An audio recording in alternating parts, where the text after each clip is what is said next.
भैया अब धनुष को तो मारो गोली, अब तो ब्रह्मांड ही उठने की बात होने लगी।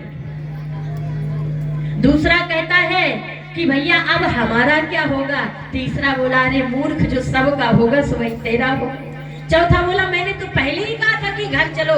पांचवा बोला अरे मूर्ख, क्या तेरा घर ब्रह्मांड से अलग है? अरे जब ब्रह्मांड उठेगा तो तेरा घर भी तो उठेगा। इतने में लक्ष्मण जी कहते हैं कि काचे घटे जिम्मेदारों फोरी। अरे इतना ही नहीं, मैं कच्चे घड़े के समान इस पृथ्वी को फोड़ सकता हूँ।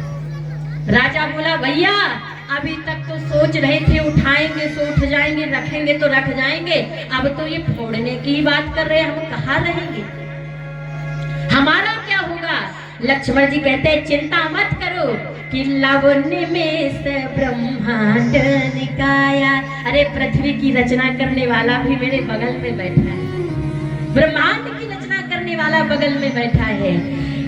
अच्छा एक बात आप विचार करिए कि लक्ष्मण जी ने ये क्यों कहा कि कांचे घटजे मिटारो फोड़ी। लक्ष्मण जी ये भी तो कह सकते थे कि पाके घटजे मिटारो फोड़ी, पक्के घड़े के समान फोड़ सकता, लेकिन लक्ष्मण जी ने कहा नहीं कांचे घटजे मिटारो फोड़ी, क्योंकि अगर कच्चा घड़ा होता है अगर फूट भी गया तो उसको दोबारा उसकी मिट्टी को फुला के उसको दूसरा आकार दे सकते हैं, पर अगर पका घड़ा फूट गया तो उसको नहीं जोड़ सकते कभी। इसलिए लक्ष्मण जी कहते हैं कि कांचे घटजे मिटारो फोड़ी, मैं तो कच्चे घड़े के समान इस पृथ्वी को फोड़ सकता हूँ, क्योंकि इस पृथ्वी की रचना करने वाले भी बगल में बैठे हैं। महाराज इतने में विश्वामित्र जी ने राम जी को आदेश दिया जाओ राम, अब तुमको ही ये काम करना है, धनुष तुम्हें तोड़ना है। महाराज जैसे राम जी के लिए कहा, इधर से किशोरी जी प्रार्थना कर रही है कि हे गणेश भगवान आप जाकर इस धनुष में बैठ जाइए, आप तो विघ्न विनायक हैं, ताकि मेरे प्रभु से ये धनुष टूट सके। गणेश जी कहते हैं अगर आप किसी और से कहते तो बढ़िया रहता, हमारा तो खुद ही इतना बड़ा पेट है, अगर हम बैठ गए तो धनुष और भारी हो जाएगा, हल्का नहीं होगा। किशोरी जी कहती हैं मैं जानती हूँ विघ्न विनायक गणेश आप भारी हैं, आपका पेट इतना बड़ा है, आप मुझे इस बात का जवाब दे दीजिए कि आपकी सवारी कौन करता है? आपकी सवारी एक छोटा सा चूहा कर सकता है, तो अगर आप इस धनुष में विराजमान हो गए तो क्या मेरे प्रभु इस धनुष को नहीं तोड़ सकते? इसलिए मैं कहती हूँ कि आप यहाँ पर बैठ जाइए। महाराज राम जी उठे, गुरुदेव को मन ही मन में प्रणाम किया और प्रणाम करके जा रहे हैं। महाराज जब धनुष के पास पहुंचे, गोस्वामी तुलसीदास जी महाराज लिखते हैं कि लेते चढ़ावत खेचत गाढ़े, काहू न लखा दे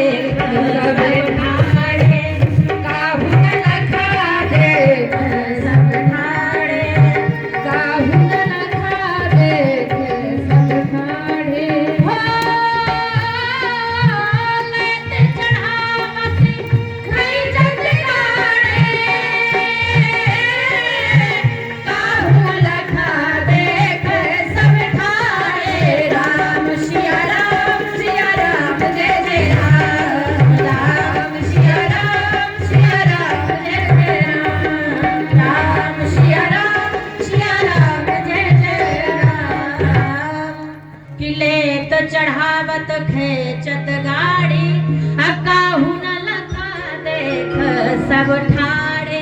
सब देखते रह गए।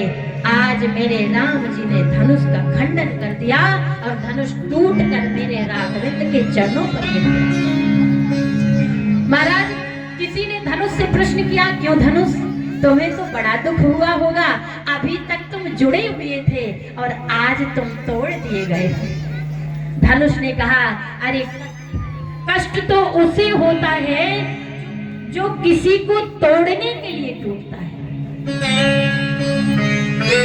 कि कष्ट तो उसे होता है जो किसी को तोड़ने के लिए टूटता है। मैं तो आज बड़ा प्रसन्न हूँ क्योंकि मैं परम ब्रह्म परमात्मा को जोड़ने के लिए टूटा, इसलिए मैं तो बड़ा प्रसन्न हूँ। महाराज धनुष से कहा गया कि तुम टूट करके राम जी के चरणों में काहे गिरे हो? धनुष बोला क्योंकि मैं जानता हूँ कि राम जी के चरणों में जादू है और उनके चरणों की रज के लिए अहिल्या इतने वर्षों तक पाषाणी बनी पड़ी थी। तो आज मैं भी जब टूटा तो मैं भी अपने राघवेंद्र के चरणों की रज चाहता हूँ, इससे ज्यादा और कुछ भी नहीं। जब राम जी ने धनुष का खंडन किया, धनुष को तोड़ा, किशोरी जी आई, राम जी आए, महाराज राम जी और किशोरी जी का विवाह होने जा रहा है।